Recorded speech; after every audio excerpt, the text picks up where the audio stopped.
திரு பொங்கலூர் மணிகண்டன் ஆரம்பிக்கணும்னு நினைக்கிறேன். உறுதியானதா 4 முனை போட்டி என்னென்ன களம் சரியில்லையா?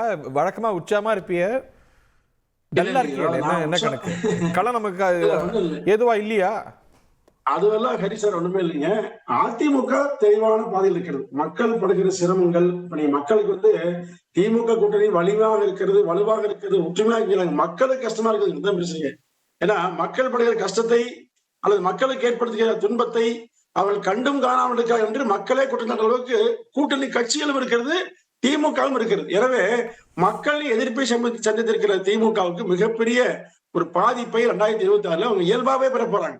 அதனால திமுக கூட்டணி கட்சியை உண்டாக்கலாம்ங்க. ஆனால் ஒன்றாக வைத்துக் கொண்டே நிச்சயமாக அதிமுக கூட்டணி அவர்களை வென்று காட்டும். அந்த அளவுக்கு மக்கள் இன்றைக்கு நம்பிக்கை இருந்தாங்க. அப்போ இந்த 4.5 ஆண்டு காலத்தை முழுமையாக ஐயா ஸ்டாலின் அவர்கள் மக்களுக்கான பணியில செய்யவே இல்லை. இன்னைக்கு கூட பாத்தீங்கன்னா கடந்த காலத்துல இதே அம்மையார் அவர்கள், அம்மா ஜெயலலிதா அம்மா அவர்கள் கொடைக்கானல் போகும்போதோ, ஊட்டி போகும்போதோ அல்லது சிறுதாவூர் போகும்போதோ ஐயா கருணாநிதி மிக தெளிவா கிண்டலா பேசுவார். கும்பி எரியுது, குடல் எரியுது, இது ஒரு கேடாம்பார். இன்னைக்கு அதே ஐயா ஸ்டாலின் அவர்கள் ஊட்டியில உல்லாச பயணம் போறாரு. மக்கள் படி அவதிப்படுறாங்க. மக்கள் பணி அன்னைக்கு செல்வி ஜெயலலிதா கொடுக்கிற பதில் தான் அன்னைக்கு அங்கிருந்து அதுல வேற நாட்டிலயா இருக்கு, தமிழ்நாட்டுல தானே இருக்குன்னு அவங்க கேட்பாங்க. அது சரிங்க. அப்படி சொல்லும் போது இன்றைக்கே நீங்க போனீங்க, இப்ப அன்றைக்கு அம்மா போகும்போது நீங்க கேவலப்படுத்துறீங்க இல்லையா? நீலகிரி தமிழ்நாட்டுல இருக்கிற மாவட்டம் தானே. அப்ப எங்க சென்று கொடநாடு இருந்தது, அது ஊட்டி பக்கம் தான் இருக்குது. கொடநாட்டு சென்று ஓய்வெடுத்தால் முன்னாள் முதலமைச்சர் அம்மா அவர்களை கேவலப்படுத்தின நீங்க இன்னைக்கு ஓய்வெடுக்கிறீங்களே. அப்போ மக்கள் படுகிற அவதி உங்களுக்கு தெரியுதா சார்? ஒண்ணும் இல்ல, நிகழ்ச்சிகளை திறந்து வைக்கிறாரு, அரசு நிகழ்ச்சிகள்ல கலந்துக்கிறாரு, அதெல்லாம் பாக்கல நீங்க. குடும்பமாக ஒரு அரசு நிகழ்ச்சியில எந்த அரசு பதவி இல்லாமல் துணைவியாரை முழுமையாக அழைத்துக் கொண்டு செல்ல வேண்டிய அவசியம் என்று இருக்குங்க. எடப்பாடியார் பாருங்க, தனிப்பட்ட நிகழ்ச்சிக்கு போனாலும் கூட தள்ளி வச்சுதான் போறாரு.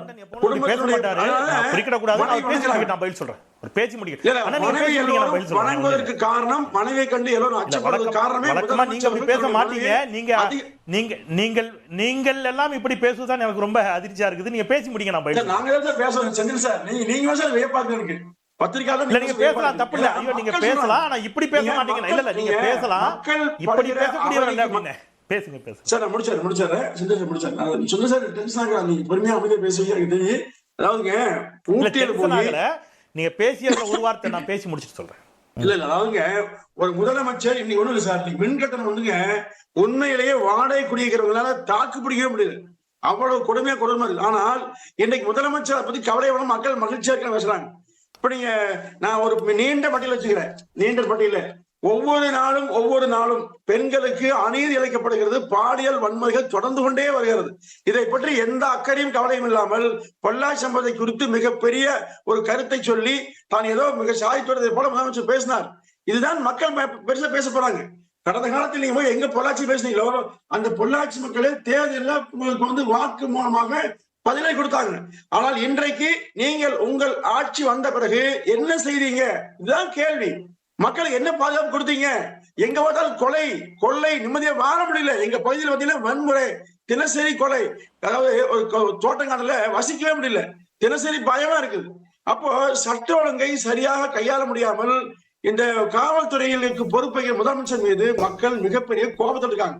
எனவேதான் சொல்கிறோம், இந்த ஆட்சி வீட்டுக்கு அனுப்புவதற்கு அதிமுக மிகச்சரியான வியூகத்தை அமைத்துக் கொண்டிருக்கிறது. அடுத்த மாதம் தலைவர் என்ன வியூகம்? மக்கள் இல்ல, நீங்க தேர்தல் கூட்டணி ஒருபுறம் 10 மாத காலம் அவகாசம் செய்ய போறாங்க. இன்னொன்று, அடுத்த மாதம் இருந்து 140 நாள் 150 நாள் மக்களை ஒவ்வொரு தொகுதியாக சென்று, இப்ப நாங்க ஊடகத்தில் பேசுறோம், எத்தனையோ அறிக்கை இதெல்லாம் மக்களை சந்தித்து பேசக்கூடிய நிகழ்ச்சியை துவங்க போறாங்க.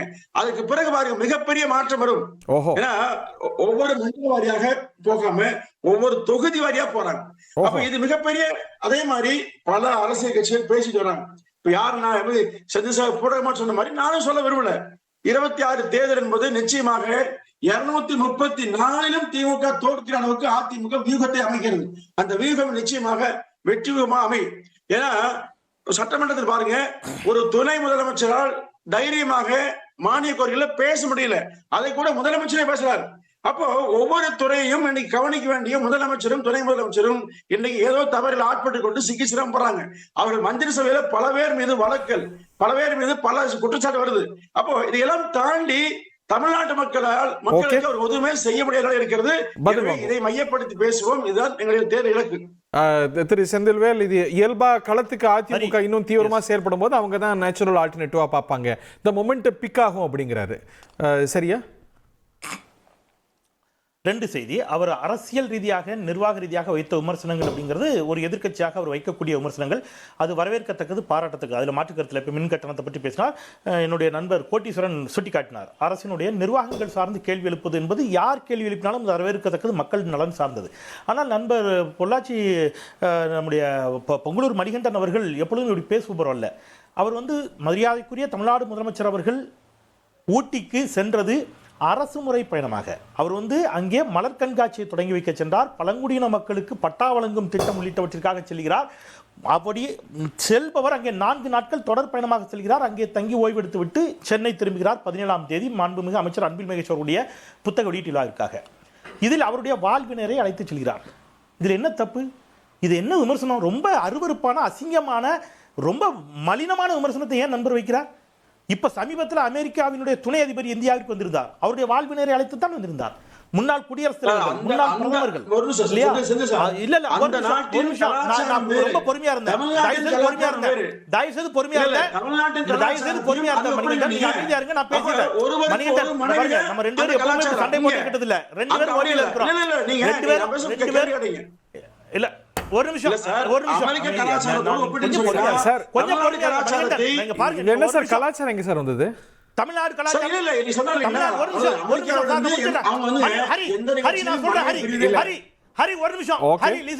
ஹரி, இது ரொம்ப ஆபத்தான போக்கு. ஹரி லிசன், ஒரே ஒரு நிமிஷம் அமைதியா பேசணும். மரியாதைக்குரிய எம்ஜிஆர் ஜானகி அம்மையாரோடு எந்தெந்த அரசு நிகழ்ச்சிகளுக்கு போனார்? நான் டேட்டோட எடுத்து சொன்னா பொங்கலூர் மணிகண்டன் எங்க பூஞ்சு வச்சு பாரு. சொல்லுங்க, என்ன பேச்சு இல்ல? சொல்லுங்க. யாருங்க சசிகலா? சசிகலாவுக்கும் ஜெயலலிதாவுக்கும் என்னங்க உறவு? ஏங்க அவர் போனது அரசு முறை பயணமா? இல்ல, அது தவறா பேசுறாரு. அதனால நான் கொந்தளிக்கிறேன். அரசு ஒரு நிமிஷம்.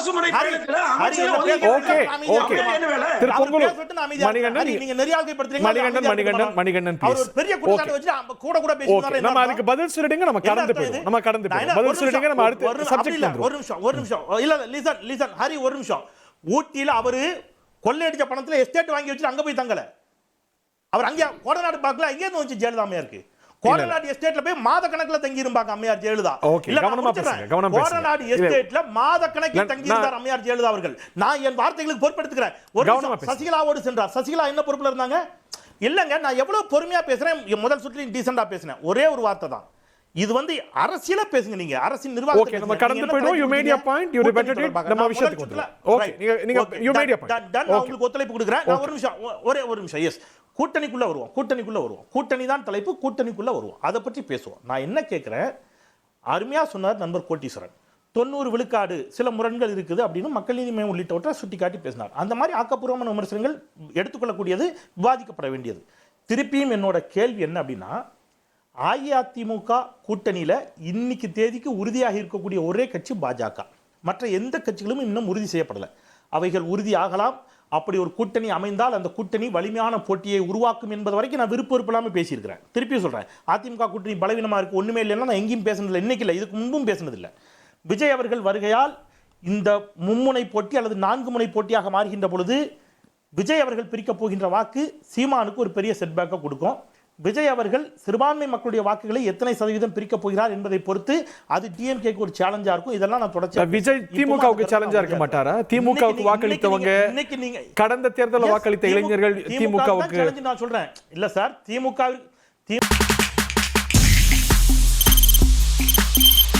தவிர்க்க முடியாத தம்ப்நெயில்ஸ், கலக்கலான கண்டென்ட்ஸ், சினிமாவும் சீரியஸ் பிரச்சனைகளும், சும்மாவே ராம்சரண் தளபதி விஜய் எப்படா பெரிய கலகலப்பும் கைகலப்பும்.